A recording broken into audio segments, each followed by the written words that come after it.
There's this girl that lives in my uni halls. We're not roommates, but we are flatmates. We are both 19 years old. Let's name her Kaya. I met her in September when we started university and moved into halls. We're not best friends, but we are friendly. We don't really spend much time together. Over time, my friends noticed that Kaya tried to copy me in everything. It started slowly, accessories and some clothes. Nothing major. I didn't even notice until people started pointing it out to me. I have a rather distinct style and she started copying it. I don't know the style and she's free to wear what she likes, but it's the exact same copies of my outfits, which is very odd. But then, it started going further. I dyed my hair, she dyed her hair. I bought something for my room, she bought the same thing. I started chatting with a guy. She became obsessed with that guy to a point that whenever I had a male friend or guy I was interested in over, she would go out of her way to try and get their attention, coming down to the kitchen in nothing but a towel. She never used to do it, etc. And she would do anything to attract attention. Now, don't get me wrong, I couldn't care less if the guy was looking, and even if it was my boyfriend looking. I'd have a beef with him, not her, but the blatant attention-seeking behavior was just odd. I joined societies and sports, and after she found out, she joined the same ones I did. Basically, everything I do, she copies eventually. It's just really creepy, but I haven't said anything. I wouldn't even know what to say. Over the Easter break, my friend and I were at my family house, a bit drunk, and decided to test out whether Kaya really copies everything I do. I made a post on social media about shaving my head. My friend does hairdressing and she helped me out faking shaved head, and I posted a photo with shaved head.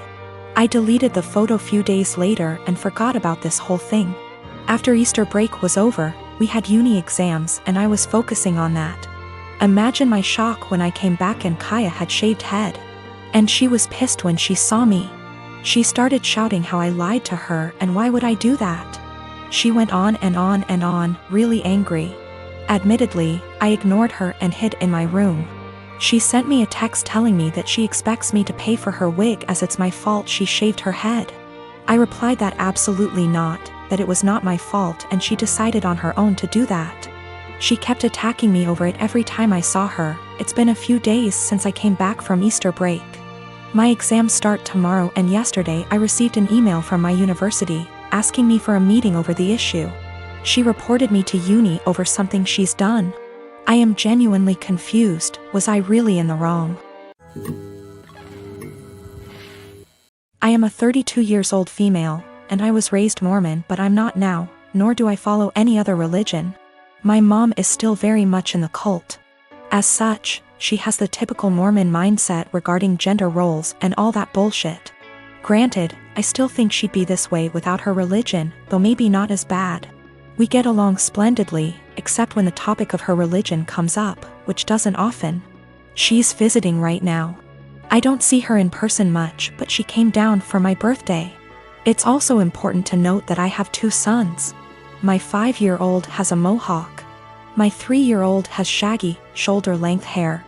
He's never had a haircut for a multitude of reasons, none of which would even be asked if he were a girl. Not long after she got here, she started going in on his hair.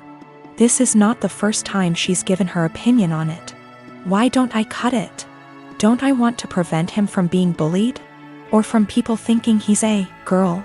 Because he hasn't asked and I want it to be his choice. Because he acts like I'm murdering him when I brush his teeth and hair. Because he also flails around like he's having an exorcism, so imagine that with a pair of scissors. Because if someone sees long hair and assumes girl, that's on them, and a simple, he's a boy, corrects it. But mostly it's because I don't want to. She got pissed and said what she really thought, which was, well, I just don't like long hair on boys. Clearly. Yet she has no problem with my other son's mohawk. Guess that's boyish enough for her. And she said it in front of both my sons, which pissed me off. I said the first thing which came to my head, which was, if you have a problem with long hair on boys, I suggest you take it up with your Lord and Savior Jesus Christ. You can start by asking him to get a haircut. Call John the barber. Bruh. If looks could kill, I'd be in outer darkness right now. She steeped in her anger for a while but didn't say anything else. She hasn't changed her opinion, nor will she. But I don't think she wants to get roasted again either, so she won't bring it up anymore. I feel like we're both assholes. As much as I hate her religion, that was also a low blow, and I have a tendency to speak first, regret later. Though I don't necessarily regret my words, I do regret how they made her feel. She is my mom after all. My husband just got promoted to shift manager 3 weeks ago. This meant that his 10 a.m. to 6 p.m. shift has now been switched 4 a.m. to noon. He isn't a morning person at all, so most mornings he will start huffing and puffing as soon as his alarm goes off, and he will instantly turn on our light and very loudly start looking for his work clothes. Have asked him several times to put clothes out the night before, and he has yet to do so. I have also asked him to not turn the light on or be super loud. After all, when I worked at 5 a.m. I made sure to be respectful of him sleeping. So yesterday morning when he got up at 3 a.m. and flipped on the light, I grabbed my stuff and went to the guest room. He came in and asked what I was doing. I told him that since he didn't respect me sleeping at all, that I would be staying in the guest room from now on. He made a comment about the light will only be on for 5 freaking minutes. Which is not true. He turns the light on, finds himself clothes, and then goes to take a shower without turning the light off. If I turn the light off, he will come back into the room after the shower and turn it on again to grab his socks and put on his shoes. Which also pisses me off because shoes stay in the kitchen by the door and there's no reason he can't put them on at the table. Anyways, instead of understanding, he just got angry. Mainly because he is not a morning person and he doesn't like dealing with anything in the AM. So, while he was at work yesterday, I moved all my stuff into the guest room. Last night he practically begged me to sleep in the bedroom and promised to let me sleep. Well, this morning he flips on the light again, so I sit up and I'm like, are you kidding me right now? And he says, I'm being quiet. As if that was the only issue. So I went into the guest room and locked the door. I told him I was staying in here from now on despite his efforts to sway me. He thinks I'm overreacting. I work 4 p.m. to midnight.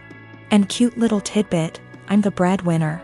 I make nearly $5 more on my hourly wage. I have looked up career possibilities as a moving military girlfriend, maybe someday wife. My boyfriend really wants me to go with him, but I don't know if it's the best thing for me, career-wise. Currently, I'm in school, going for my bachelor's degree.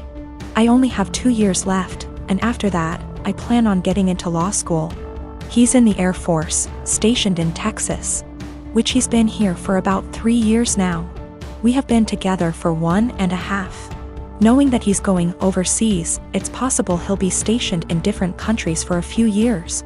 What's holding me back is my career. Law school isn't meant to be jumping around from country to country without knowing where you'll land permanently due to the bar exam. Also, we aren't married and I don't know if I should risk my career, which I've been very committed to being a lawyer, for a future that's a bit warped. I did see that I can become a programmer and it'll be versatile, but that's not what I truly want to do. Sure, Hawaii seems amazing, but more of a 3-year-long vacation with a questionable future. We both agreed that long distance wouldn't work since I would be all the way in Texas.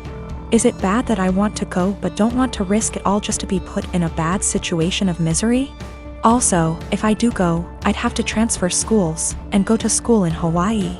That's already a very high tuition that has to be paid by FAFSA and student loans.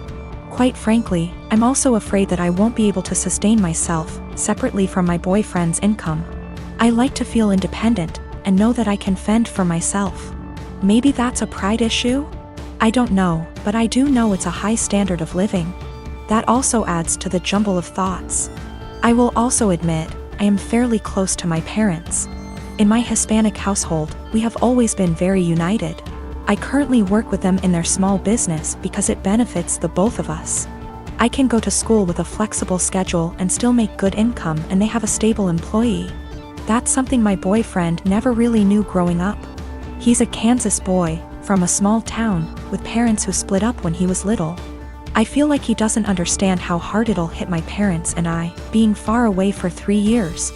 It also bothers them a bit that I'm not married but willing to leave not knowing what'll happen in the relationship.